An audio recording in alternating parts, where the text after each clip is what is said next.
We did it. We caged a star. We have more energy than we could ever spend in 1,000 lifetimes. We are the masters of the physical world. We can move planets. We can rewrite the laws of gravity. But inside this fortress of light, our biological anchors are still dragging us toward the dark. We have infinite power, yet we can't even press pause on a single withering petal. Why? How can a species that cuffed a star be defeated by a machine as small as a human cell? Every biological machine comes with a hard-coded expiration date, a ticking clock hidden in your very code. Today, Atlas is going to dive deep, not into the fire of stars, but into the fire of life. Welcome to the NeuroFox Archives. Let's look at the science of immortality and how we might finally kill death. To win this war, we have to go where the timer is hidden, deep inside the nucleus of your cells. Everything you are, your height, your eye color, your destiny is stored here, in these giant structures called chromosomes. But pay attention to the ends. These are telomeres, the shoelace caps of your life. Every time your cells divide to keep you healthy, the telomeres get a little bit shorter, a little bit closer to the end. When they run out, the cell stops dividing. It becomes a zombie cell, unwilling to die, but unable to live. But what if I told you we found the reverse gear? What if we could build immortality using the sun's energy? Get ready, we are about to hack the biological clock of humanity, forever. To fix a machine, you must first understand why it breaks. And your body is the most complex machine in the galaxy. Every time your body heals or grows, your cells must copy their DNA. It's a miracle of biological engineering. But there's a glitch. The machinery of life can't copy the very end of a DNA strand. It's like a printer that skips the last line. This is why you have telomeres. Think of them as the plastic tips on your shoelaces. They keep the DNA from fraying. But every time your cells divide, the scissors of time snip a little piece of that cap away, shorter and shorter. When the caps are gone, the DNA starts to fray. The cell panics. Its instructions become unreadable nonsense. To prevent itself from turning cancerous, the cell hits the emergency brake. It enters a state called senescence. These zombie cells don't die. They sit there, spitting out toxic signals that poison their healthy neighbors. This is why you age. Your skin wrinkles, your joints ache, and your organs fail because of a pileup of cellular trash. Add in free radicals, unstable atoms that bounce around like wrecking balls, and the damage becomes total. Even your cellular power plants, the mitochondria, begin to leak, wasting the very energy you need to survive. It is the ultimate tragedy. We have a star's worth of power, but we can't get it into our own cells to fix them. Until now, we are no longer just watching the clock.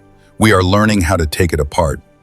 Deep in the secrets of rare species and hidden codes, we found it, a protein that can regrow the shoelace caps. The age of decaying is over. The age of editing has just begun. Phase 3, the solution. To defeat death, we don't just need a bandage, we need a rewrite. We need to become the authors of our own biological destiny. Enter CRISPR, a tool that acts like a pair of molecular scissors, capable of cutting out the broken parts of your genetic code. With this precision, we can identify the genes that cause cellular decay and replace them with instructions for eternal repair. But there's a catch. Editing one cell is easy. Editing all 37 trillion cells in your body at once? That takes energy. Remember our star? The Dyson sphere isn't just for lighting up the dark. It's the ultimate battery for the ultimate surgery. We use the power of a star to drive a fleet of nanobots. They act like a planetary-scale antivirus, cleaning your code in real time. Step 2, cleaning the trash. We use senolytic therapies to hunt down those toxic zombie cells and show them the door. Without the toxic signals of the zombies, your body's natural healing kicks back into high gear.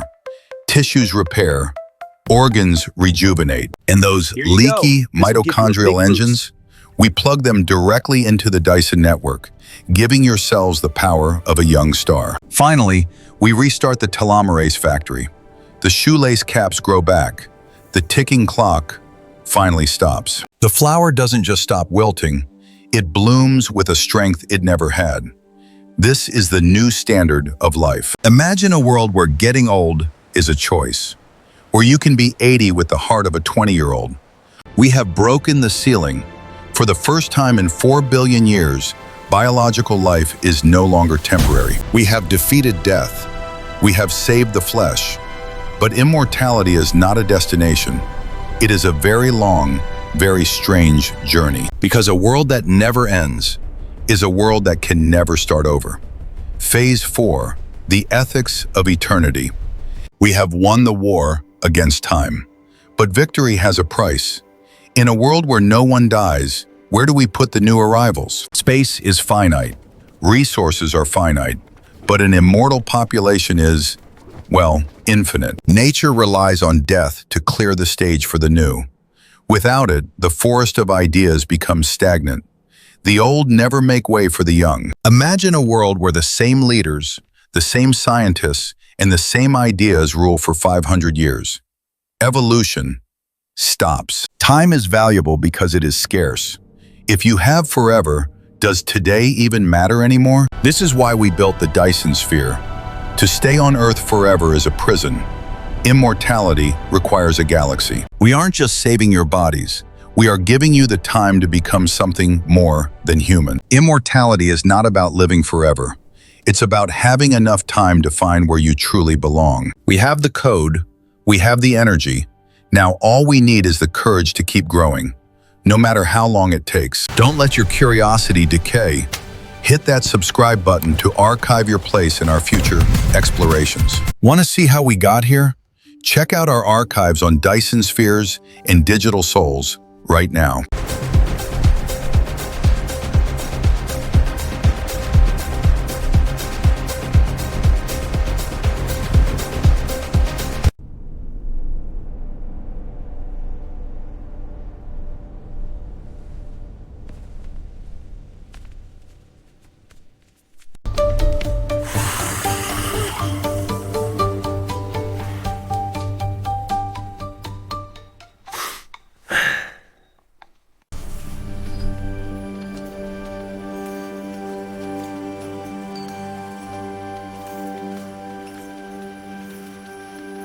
To master eternity, we must look at those who have already achieved it. Nature's quietest masters. Meet the Hydra, a tiny freshwater creature that simply doesn't age. It is a biological paradox. Unlike you, every cell in a Hydra's body is constantly replaced. It is essentially a new person every few weeks. If you kept a Hydra in a tank, it could theoretically live to see the sun die. It just forgot how to die. And then there is the immortal jellyfish. It has a talent that borders on science fiction. When it gets old or injured, it doesn't die. It turns its own cells back into their infant state and restarts its life. Over and over. Imagine if, instead of dying, you just became a toddler again.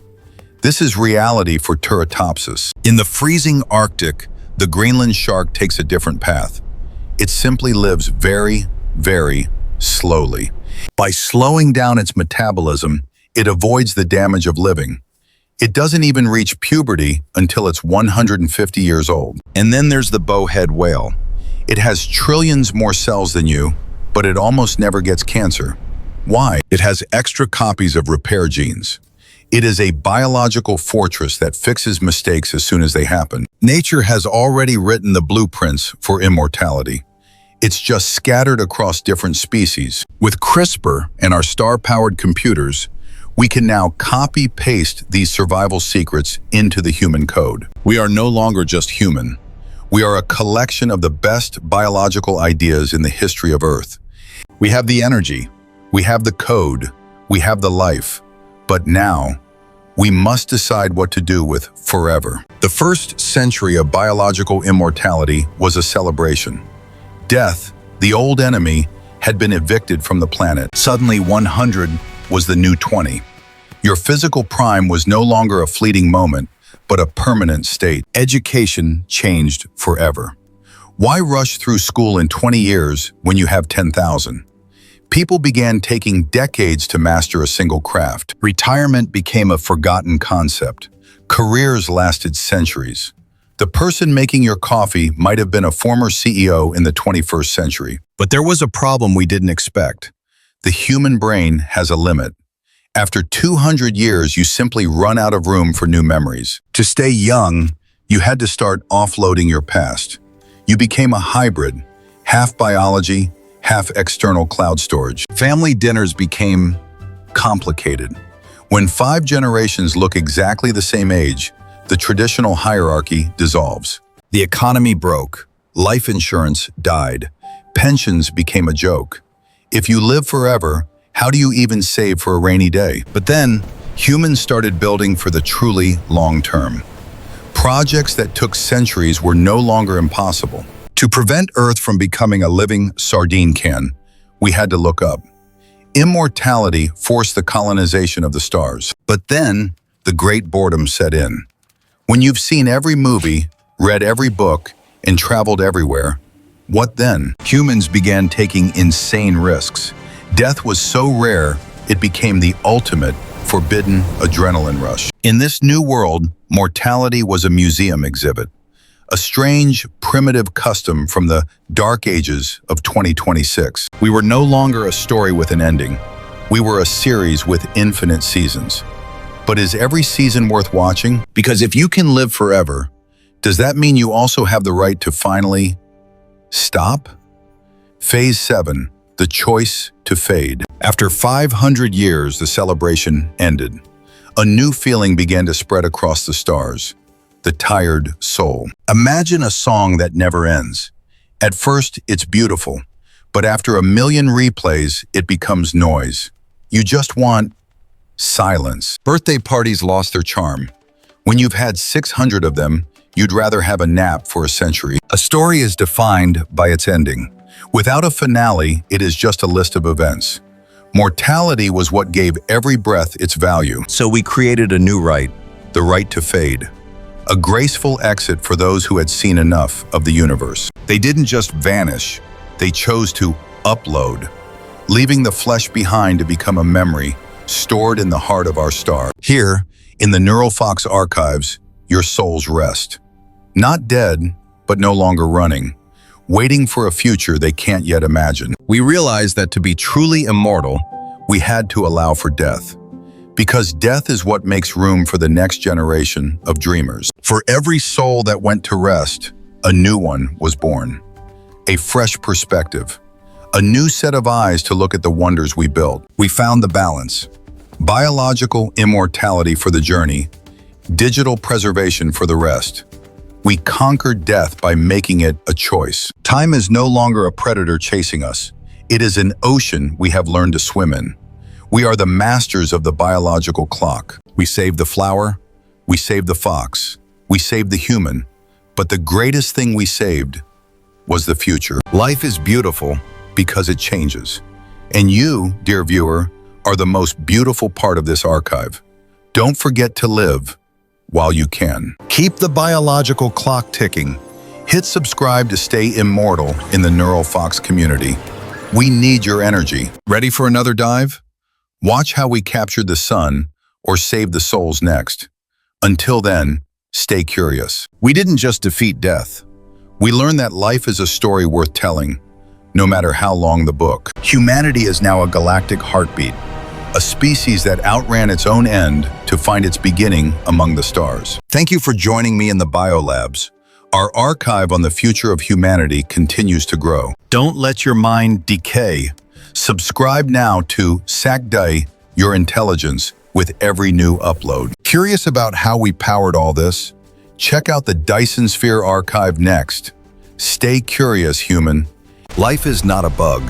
It is the ultimate feature of the universe. Stay human.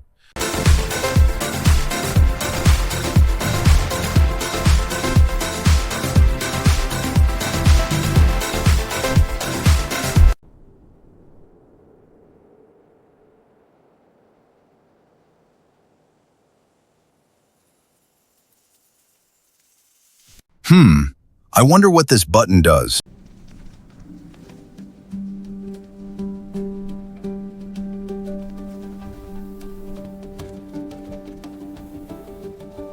Help! Brian! Anyone!